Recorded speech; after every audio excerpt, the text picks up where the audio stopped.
July August গণ অভ্যুত্থানে শেখ হাসিনা সরকারের পতনের পর বাংলাদেশ ভারতের মধ্যে সম্পর্ক বেশ শীতল। নতুন করে সংখ্যালঘু ইস্যুতে কূটনৈতিক সম্পর্কেও টানাপোড়েন দেখা দিয়েছে। বাংলাদেশ বিরোধী বিক্ষোভ থেকে শুরু করে ভারতের আগরতলায় বাংলাদেশের সহকারী হাই কমিশনে হামলা পর্যন্ত করেছে সেদেশের উগ্রবাদী হিন্দুরা। পরিস্থিতি যখন এমন, তখন সামাজিক যোগাযোগ মাধ্যমে যেন বেজে উঠেছে যুদ্ধের দামামা। ফেসবুক, টুইটারে নজর দিলে মনে হচ্ছে এই বুঝি লেগে যাচ্ছে। এসব দেখে অনেকের মনে প্রশ্ন জাগতে পারে, দুই প্রতিবেশীর মধ্যে সামরিক শক্তিতে এগিয়ে কারা? বৈশ্বিক প্রেক্ষিতে কার শক্তি বা কেমন? Double million offer Walton fridge কিনে পেতে পারেন 20 লক্ষ টাকা, রয়েছে কোটি কোটি টাকার নিশ্চিত উপহার। ভারত ও বাংলাদেশ পাশাপাশি দেশ হলেও সামরিক শক্তির পার্থক্য শুনলে ভিমড়ি খেতে পারে যে কেউ।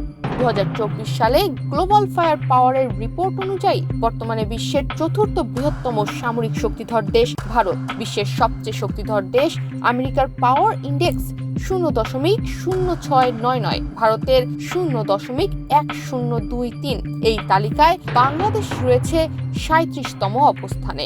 বাংলাদেশের পাওয়ার ইন্ডেক্স 0.5419। গ্লোবাল ফায়ার পাওয়ারের রিপোর্ট অনুযায়ী এই মুহূর্তে ভারতের এয়ারক্রাফট রয়েছে 2296টি, রয়েছে 606টি যুদ্ধ বিমান এবং 869টি হেলিকপ্টার। এছাড়াও Rafale, Tejas, Sukhoi Su-30 MKI, Mirage 2000-এর মতো বিধ্বংসী যুদ্ধ বিমান ভারতের আকাশপথকে আরও সুরক্ষিত রাখছে।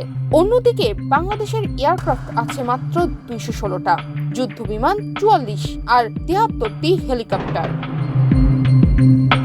গ্লোবাল ফায়ার পাওয়ার জানিয়েছে 4614টি ট্যাঙ্ক, 702টি রকেট আর্টিলারি, 1,51,248টি সামরিক গাড়ি রয়েছে ভারতের। T-90 বিশ্ব জোড়াবরের মতো ট্যাঙ্ক রয়েছে দেশটির। সবচেয়ে বড় কথা, ভারত পরমাণু শক্তিধর একটি দেশ। অন্যদিকে বাংলাদেশের কাছে ট্যাঙ্কের সংখ্যা মাত্র 320টি। এছাড়াও 13,100টি গাড়ি, 27টি সেলফ প্রোপেলড আর্টিলারি ও 71টি রকেট আর্টিলারি রয়েছে বাংলাদেশের হাতে।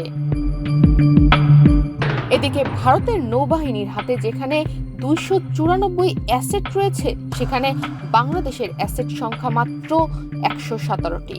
12টি ফ্রিগেট এবং 12টি ডেস্ট্রয়ার, 18টি সাবমেরিন, 137টি প্যাট্রোলিং ভেসেল, 2টি এয়ারক্রাফট ক্যারিয়ার রয়েছে ভারতের। অপরদিকে বাংলাদেশের কাছে 2টি সাবমেরিন, 7টি ফ্রিগেট এবং 55টি প্যাট্রোলিং ভেসেল রয়েছে। নিউজ ডেস্ক, বাংলাদেশ প্রতিদিন।